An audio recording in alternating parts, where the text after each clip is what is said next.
చెరువుల్లో కబ్జాలపై సర్కార్ చర్యలు సీఎం కమెంట్స్ కు సంబంధించి మరిన్ని డీటెయిల్స్ శ్రవణ్ అందిస్తారు. శ్రవణ్, హైడ్రా కూల్చివేతలపై సీఎం కమెంట్స్ ఏంటి? హైడ్రా గడిచినటువంటి 15-20 రోజుల నుంచి చెరువుకు సంబంధించిన FTL బఫర్లో అక్రమంగా నిర్మించిన బిల్డింగ్లను కూల్చివేస్తూ వస్తుంది. సో దీనిపైన చాలా చర్చ జరుగుతుంది.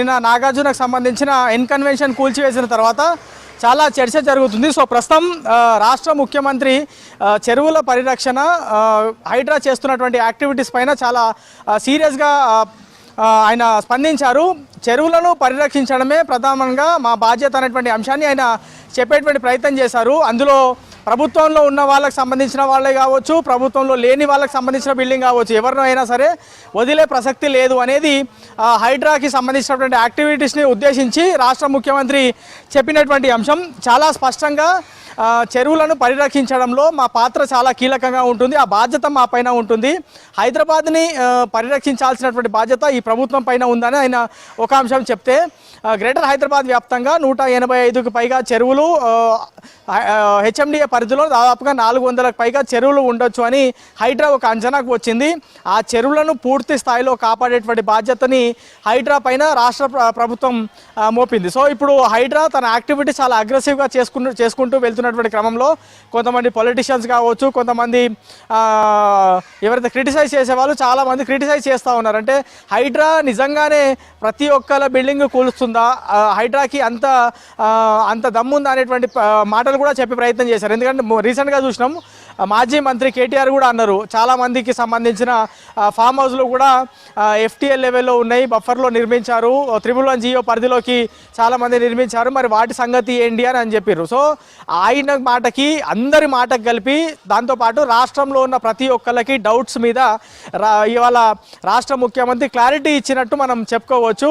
ప్రభుత్వంలో ప్రత్యక్షంగా ఉన్నవాళ్ళు, పరోక్షంగా ఉన్నవాళ్ళు కావచ్చు, ప్రభుత్వంలో లేని వాళ్ళు కావచ్చు, ప్రజాప్రతినిధులుగా ఉన్న వాళ్ళు కావచ్చు, పేరు మోసిన వాళ్ళు కావచ్చు, ఎంత పెద్ద వాళ్ళైనా కావచ్చు, మేము ప్రజల ఆస్తిని మళ్ళా ప్రజలకే చెందాలి అనేటువంటి వర్షన్లో రాష్ట్ర ముఖ్యమంత్రి మాట్లాడినట్లు క్లియర్గా మనం గమనించవచ్చు.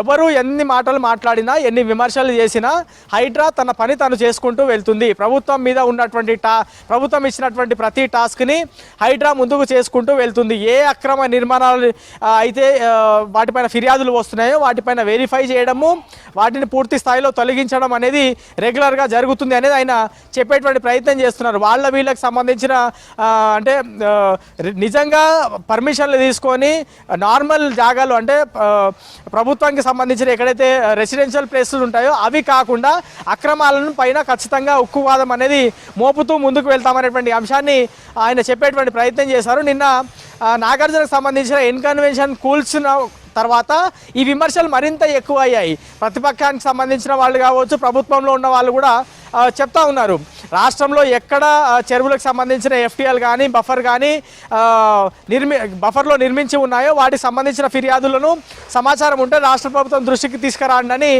మంత్రి పొన్నం ప్రభాకర్ చెప్పారు.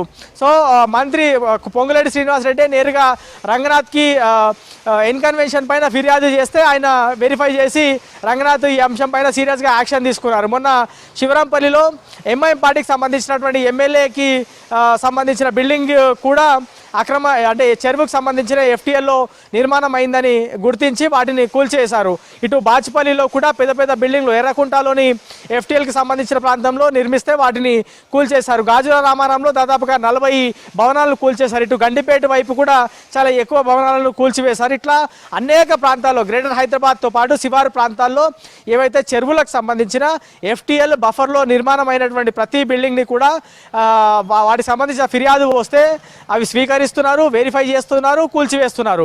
ఇట్లా ఇంకా చాలా చెరువులకు సంబంధించిన పరిరక్షణ చేయాల్సినటువంటి బాధ్యత హైడ్రా మీద ఉంది. హైడ్రాకి మీద ఉన్నటువంటి టాస్క్ అంత ఆషామాషి టాస్క్ కాదు, అంత చిన్న టాస్క్ కాదని కూడా మనం చెప్పుకోవచ్చు. ఎందుకంటే సరూర్ నగర్ చెరువు అధికారిక లెక్కల ప్రకారం, అంటే రంగనాథ్ చెప్పినటువంటి లెక్కల ప్రకారం 56% కబ్జాకు గురైంది. అంటే ఎంత మేర 34% దాదాపుగా పరిరక్షించాల్సి ఉంది. హుసేన్ సాగర్ 21% కబ్జాకు గురైంది. ఆ 21% పరిరక్షించాల్సి ఉంది. దాని తర్వాత బతుకమ్మ కుంట 100కి 100% కబ్జాకి గురైంది.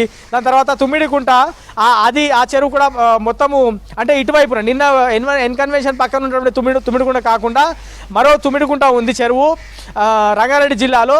ఆ తుమ్మిడికుంట కూడా పూర్తి స్థాయిలో 100కి 100% కబ్జాకు గురైంది. సో ఇట్లా చాలా చెరువులు ఉన్నాయి. రామంతపూర్లో దాదాపుగా 51% చెరువు కబ్జాకి గురైంది. దాని తర్వాత గుండ్లపోచంపల్లి ఇట్లా అనేక చెరువులు ఉన్నాయి. అవన్నిటినీ ఆ చెరువులకు సంబంధించిన ఎఫ్టీఎల్లో బఫర్లో నిర్మించిన ఇల్లులు ఉన్నాయి. వాటిని నిర్మించి ఆ కట్టిన వాళ్ళు కూడా చనిపోయి ఉంటారు. మేబీ వాళ్ళ పిల్లలు కూడా ఇప్పుడు హాస్పిటల్ అంటే కొంచెం హెల్త్ బాగాలేని పరిస్థితి, అంటే అన్ని సంవత్సరాల క్రితం వాటిని కబ్జా చేసి నిర్మించుకొని ఉన్నారు. మరి వాటిని ఎట్లా పరిరక్షిస్తారు? ప్రభుత్వానికి సంబంధించినటువంటి ఆస్తులు మళ్ళీ ఎట్లా తీసుకొస్తారు అనేటువంటి ప్రశ్న కూడా అది వ్యక్తం అవుతుంది. ఏదేమైనప్పటికీ ఎంతమంది ఆరోపణలు చేసినప్పటికీ కూడా హైడ్రా చేస్తున్నటువంటి యాక్టివిటీస్ హైడ్రా పైన జనంకి నమ్మకం పెరుగుతుంది, జనం మద్దతు కూడా పెరుగుతుంది. ప్రతిరోజు 100కి పైగా ఫిర్యాదులు ప్రస్తుతం హైడ్రాకి వస్తున్నాయి. అంటే జనం ఏ మేర హైడ్రాని నమ్ముతున్నారో అర్థం చేసుకోవచ్చు.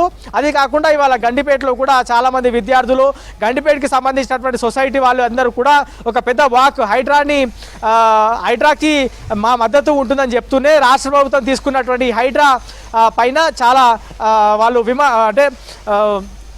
స్వాగతిస్తున్నామని వాళ్ళు చెప్పేటువంటి ప్రయత్నం చేస్తారు. ఓవరాల్గా చెరువులను పరిరక్షించడము, నాలాలను పరిరక్షించడం, కుంటలను పరిరక్షించడము, ప్రభుత్వ స్థలాలను కాపాడటము, పార్కుల స్థలాలకు సంబంధించిన వాటిని రక్షించడం అనేది హైడ్రా ముందున్నటువంటి ప్రథమ టాస్క్. వాటిని ఖచ్చితంగా హైడ్రా ఎన్ని విమర్శలు వచ్చినా ముందుకు తీసుకెళ్తుంది అనేది రాష్ట్ర ముఖ్యమంత్రి ఇవాళ చెప్పారు. కొన్ని రోజుల క్రితం హైడ్రా కమిషనర్ రంగనాథ్ చెప్పారు. సో హైడ్రా యాక్టివిటీస్ రాబోయే రోజుల్లో మరీ అగ్రెసివ్గా మరింత దూకుడుగా ఉండేటువంటి సూచనలు ఉన్నాయా అనేటువంటి డౌట్ మనకి కలుగుతుంది.